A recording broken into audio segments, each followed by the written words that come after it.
જૂનાગઢ જિલ્લાના વંથલી તાલુકામાં ટેકાના ભાવે ઘઉં ખરીદી પ્રક્રિયામાં ધીમી ગતિને કારણે ખેડૂતોમાં ભારે અસંતોષ જોવા મળ્યો।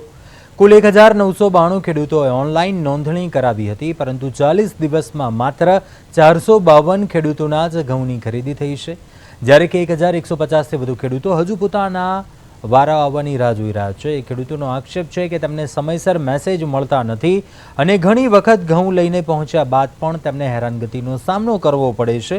અને બીજી તરફ આગામી દિવસોમાં વરસાદની શક્યતા હોવાથી પાક બગડવાની ભીતિ થઈ રહી છે। ગોડાઉન મેનેજરે શરૂઆતમાં બારદાનની અછત અને હાલ સ્ટાફની કમીને કારણે વિલંબ થતા હોવાનું સ્વીકાર્યું। તેમણે દાવો કર્યો કે 15 જૂન સુધી સમગ્ર ખરીદી પૂર્ણ કરી દેવાશે। જો કે ખેડૂતોના પ્રશ્નો યથાવત રહેતા સમગ્ર પ્રક્રિયા પર સવાલ ઉભા થઈ રહ્યા છે। અને ખરીદી પણ હું જ કરું છું અને સપોર્ટ સ્ટાફ મારે છે, પણ જરૂરિયાત બી છે હજી સપોર્ટ સ્ટાફની। અને બારદાનની પહેલા હતા નહીં, અત્યારે બારદાન આવી ગયા છે। 10,000 બારદાન બીજા આવેલ છે 2 દિવસ પહેલા, અને અત્યારે ખરીદી ચાલુ જ છે અને દરરોજના 100 થી 150 મેસેજ બોલાવીએ છીએ। એટલે અમારી ગણતરી છે ત્યાં સુધી 15 તારીખ સુધીમાં બધું પૂર્ણ થઈ જશે।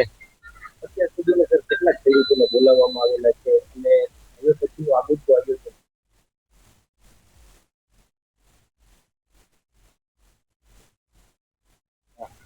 વંથલી ખરીદ કેન્દ્ર ખાતે રજીસ્ટ્રેશન આપણું 1592 છે, એમાંથી 453 ને મેસેજ કરેલ છે અને એના પછી બી બીજા આજના 100 મેસેજ થયેલ છે, એટલે 553 ને મેસેજ કરેલ છે અને આશરે 1000 જેટલા મેસેજ બાકી છે। એ મોડામાં મોડા સોમવાર સુધીમાં પૂર્ણ થઈ જશે। ક્યારથી શરૂ કરવામાં આવે છે? ખરીદી 1/5/2026 થી ચાલુ કરવામાં આવેલ, પણ શરૂઆતના તબક્કામાં બારદાન ન હોવાના કારણે ખરીદી અટકી ગયેલ, વારંવાર અટકી ગયેલ। હવે બારદાન આવી ગયેલ છે, જેથી કોઈ પ્રશ્ન નથી। સોમવાર સુધીમાં 100% પૂર્ણ થઈ જશે ખરીદી। યાર્ડમાં મેસેજ ટાઈમે મળતો નથી અને પૂછવા આવીએ તો કે ગમે ત્યારે લઈને આવો, અને લઈને આવીએ છીએ તો કે મેસેજ બતાવો, તો મેસેજ મોબાઈલમાં હોતો નથી, તો અમારા નંબર બ્લોક હોય છે, તો અહીંથી ક્યાંક આઝાદ ચોકે જવું પડે છે। તો એવું ભાઈ કેમ કે અમારો મોબાઈલ નંબર હોય તો અમારો બ્લોક કેમ? 40 દિવસમાં તપાસ, આજે તપાસ કરતા 40 દિવસમાં ફક્ત 452 ખેડૂતોની ખરીદી થઈ છે।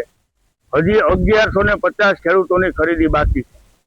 જો આવી જ રીતે ચાલશે અને વરસાદ થઈ જશે તો ખેડૂતો શું કરશે? અહીંયા ઓફિસમાં કોઈ જવાબદાર માણસ હોતું નથી।